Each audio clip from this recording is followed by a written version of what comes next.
The price war is on, bitches. Very exciting time. The console wars, man. Do you guys remember the console wars? I'm an old school classic gamer. I just dropped the Game Boy game. Where did it go? What the fuck is going on here? There it is. Sorry about that, guys. Do you guys remember, like, back in the day when it was all just big arguments, in school about Super NES versus Genesis, and everybody who had a Super NES was like, yeah, I fucking got Super Nintendo. It was the best system ever. And then, you got everybody that has Genesis was like, no, fuck that. Super NES is lame. It doesn't have blast processing. It doesn't have Sonic the Hedgehog. Sega's way better. Looking back on that, it's all really silly, but it was an accurate reflection of the market of video games at the time.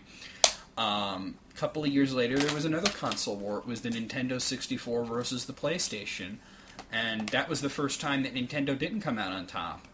And then, there wasn't really any kind of console war after that. The PlayStation 2 was dominant, and everybody knew that. The people who liked Xbox just liked Xbox, and the people who liked GameCube liked GameCube. But nobody really argued over it. There weren't any big price wars.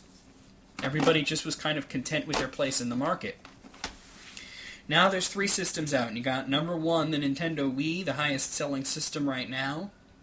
I'm not counting the DS, so I'm just talking about consoles. And then at number 2, Microsoft's Xbox 360, the more successful and infinitely better follow-up to their Xbox console. And surprisingly, trailing at number 3 is Sony and their PlayStation 3 console.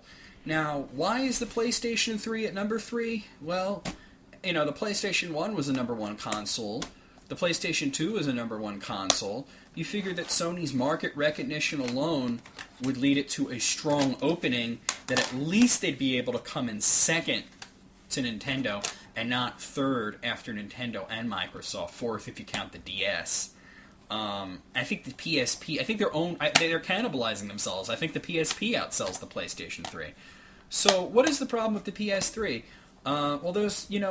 First of all, it's expensive, and a lot of people, we're used to, for a new console that just came out, we're used to paying $300. And then, once competition starts heating up, it would drop to $200. Look at the PlayStation. It debuted at $300, and then, when the Nintendo 64 came out and the competition actually started to, heat up, and, Sega and their Saturn system actually started to have some games and, some market penetration, they dropped the PlayStation to $200, and boom, it was number 1 forever. The PlayStation 2 debuted at $300, and then out comes Xbox, out comes GameCube, PS2 is $200, and then they dropped it further after that. You can get PS2s right now for $69. I think that's cool, because I still think it's one of the best systems you can get. But what happened with the PlayStation 3? Debuts at $600. Well, the argument is that, you're getting a lot of machine. You're getting a really high-def machine. You're getting, a hard drive. You're getting something that can play PS2 games, something that can play PS1 games. You're getting a Blu-ray player. But really, do you need to go multimedia like that? I think the Blu-ray player, I don't really think it's a big deal. I mean, I understand that they want to use Blu-ray as the media, so, you can put a whole lot on one gaming disc. But to be honest, most PlayStation 3 games don't look like anything that's really much more amazing than the Xbox 360, which uses the more familiar DVD technology. So, what are you really paying all that for? Now, they've dropped the price, but you've lost a lot in the bargain. Now, right now, you can't get a new PlayStation 3 that will play PS2 games. And for me, I think backwards compatibility is so important. The Xbox 360 games will play Xbox games. You just have to download a little software for it, which you can even get on the internet for free. Just burn onto a CD, put it on your Xbox 360, boom, you're playing Xbox games.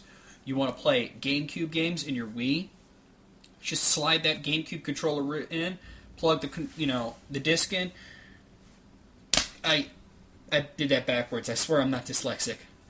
Slide the disc in, plug the controller in, not the other way around.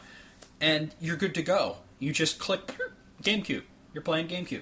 So why is it so hard for the PlayStation 3 to play PS2 games? They're like, oh, but it's expensive. We have PS1 games we can play on it because they say, oh, well, the hardware for the PS1 is really cheap, so we just threw it in there. Okay, first of all, the hardware's not in there. They're using software emulation. The early PS3s use software emulation to play PS2 games. I want to talk about this. Now, earlier this week, actually it might have been about a week ago now, I got an email from Amazon. I get these emails from Amazon, new video game stuff, because I bought video games on Amazon, and, cookies and all that, shit. So, they fucking tell me, PS3, slim! It's got a 120 gigabyte hard drive. It's tiny, it runs quiet, it's awesome. And I actually got kind of excited. It's only $300! The same price that you can go and get, an Xbox 360 Pro. Not even like the arcade, but the Pro. You can get the middle system, the one that I have. And then just a couple of days later, just like last night, I think it was, I get the email, Xbox 360 Elite now $300.